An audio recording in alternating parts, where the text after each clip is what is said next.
যে আমার যে ভাগ অংশীদার যারা আছে এই অংশীদারের ভিতরে কেউ যেন হারাম মাল দ্বারা কুরবানি না করে।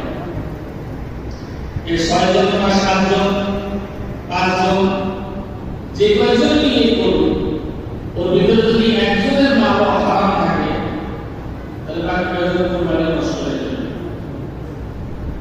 এর একটা কথা আছে, একজন বলে যে নামাজ পড়ে না,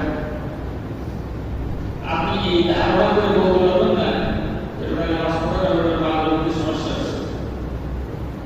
এই ধারণা করে আপনাকে বলার মতো শরীয়তে আপনার অনুমতি নেই। একজন